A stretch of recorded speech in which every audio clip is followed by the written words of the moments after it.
ஓம் பிரபன்னபாரிஜாதாய தோத்ரவேத்ரைகபாணயே ஞானமுத்ராய கிருஷ்ணாய கீதாமிருததுஹே நமஹ. யோகஸ்தः குரு கர்மாணி சங்கம் த்யக்த்வா தனஞ்சய சித்ய சித்யோः சமோ பூத்வா சமத்வம் யோக உச்யதே.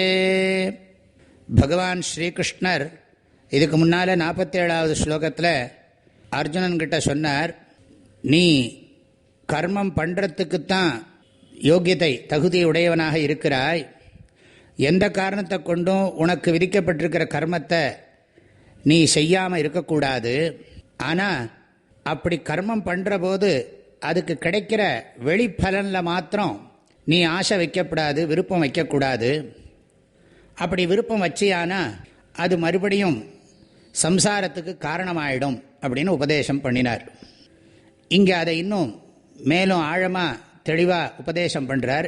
எப்படி கர்மத்தை யோகமாக பண்ணணும்னு சொல்லி கொடுக்குறார். இந்த ஸ்லோகத்தில் கடைசி வரியில் சமத்துவம் யோக உச்சியத்தேன்னு இருக்குது. சமமாக இருக்கிற மனப்பான்மைக்குத்தான் யோகம்னு பேர் அப்படின்னு சொல்கிறார்.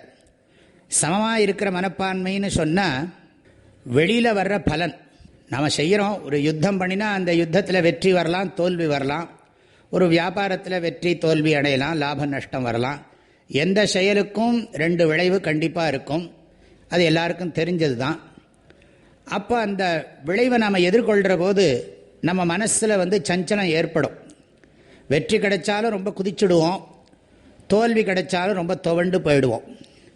ஆக வெற்றியை நாம் விரும்புவோம், தோல்வியை நாம் விரும்ப மாட்டோம். அந்த 2 குணத்தையும் விடணுங்கிறார். இந்த விருப்பு வெறுப்பை விடுறது, இந்த பேலன்ஸ்டு மைண்டுன்னு சொல்கிறா இல்லையா, அதைத்தான் இங்கே பகவான் சமத்துவம்னு சொல்கிறார். பலனில் விருப்பு வெறுப்பற்ற மனப்பான்மை, அது அறிவுபூர்வமானதாக இருக்கணும். எப்படி இருந்தாலும் பலன் வரத்தான் போகிறது. அது நாம் செஞ்ச செயலுக்கு உடனே எப்படி பலன் வரணும்னு ஒன்றும் ஒரு நியமம் இல்லை இந்த பிரபஞ்சத்தில். ஆனால் அது காலப்போக்கில் தான் பலன்களை கொடுக்கறது. ஆகையினால என்னோட வேலை செயல் புரியறது, என் கடன் பணி செய்து கிடப்பதே அப்படிங்கிற ஒரு மனோபாவனையோட செயல் புரியணும். பலன் என்ன வந்தாலும் சரி ஏற்றுக்கிறேன் அப்படிங்கிற மனசுக்கு தான் சமத்துவம்னு பேர். அதை இன்னும் விளக்கி சொல்கிறார் 2வது வரியிலேயே, சித்திய சித்தியோஹோ சமோபூத்வா. நீ வேலை பண்ணுறதுக்கு முன்னாலேயே தீர்மானம் பண்ணிக்கோ, ஒன்று இது சித்தியாகும் இல்லாட்டி அசித்தியாகும். சித்தின்னா சக்ஸஸ், அசித்தின்னா சக்ஸஸ் இல்லை, ஃபெயிலியர்னு வச்சுக்கோங்களேன். அது ஒன்றும் தப்பு இல்லை. ஆக வெற்றியோ தோல்வியோ கிடைக்கும். அதில் எனக்கு வெற்றியை நான் விரும்பவும் இல்லை, தோல்வியை நான் வெறுக்கவும் இல்லை அப்படிங்கிற ஒரு எண்ணத்தோட யோகஸ்தா கர்மாணி குரு. இந்த இடத்துல யோகஸ்தகானா சமத்துவ புத்தி யோகஸ்தா. பலனில் விருப்பு வெறுப்பு மனப்பான்மை இல்லாமல் கர்மத்தை செய்வாயாக அப்படிங்கிறார். யோகஸ்த குரு கர்மாணி, யோகத்திலிருந்து கொண்டு கர்மத்தை செய்வாயாக. யோகத்திலிருந்து கொண்டுன்னா என்ன அர்த்தம்?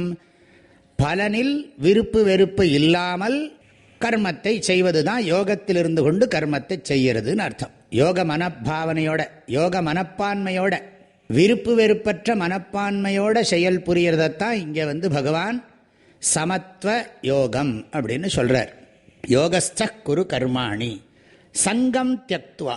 சங்கம் தியக்துவான்னு சொன்னால் பற்றை துறந்துன்னு அர்த்தம். பற்றுங்கிறது பலன்லையும் சொல்லலாம். வேலை செய்கிற போதும் பரபரப்பு வேண்டாம், படபடப்பு வேண்டாம். எனக்கு கடவுள் இட்டிருக்கிற கட்டளை, இந்த உடம்பு மனித உடம்பு கர்மத்தை செய்யறதுக்காக கொடுக்கப்பட்டிருக்கு. பிரகிருத்தியினுடைய காரியங்களும் கர்மத்தை செய்யும்படியாகத்தான் இருக்கிறது. நான் அதை ஒழுங்குபடுத்துகிறேன். ஆகையினால படபடப்பில்லாமல் வேலையை செய்யணும். படபடப்போ பரபரப்போ, அதாவது டென்ஷன் இல்லாமல் வேலையை செய்யணும். அதைத்தான் இங்கே பகவான் இந்த ஸ்லோகத்தில் சொல்கிறார். ஆக கர்த்தாவானவன் என்ன பாவனையோட கர்மத்தை பண்ணணும், கர்ம பலனை எப்படி ஏற்றுக்கணும். ஆக கர்த்தா விருப்பு வெறுப்பு இல்லாமல், பொறுப்பாக படபடப்பு இல்லாமல் வேலையை செய்யணும். அதுதான் கர்மயோகம்ங்கிறத பகவான் இந்த ஸ்லோகத்தில் அழகாக உபதேசம் பண்ணியிருக்கார். அடுத்த ஸ்லோகத்திலையும் இதே கருத்துக்களை விளக்கி சொல்லுவார். தொடர்ந்து நாளைக்கு பார்ப்போம். எல்லோருக்கும் மனமார்ந்த நல்வாழ்த்துக்கள், பரிபூர்ண ஆசீர்வாதங்கள். ஹரி ஓம். ஓம்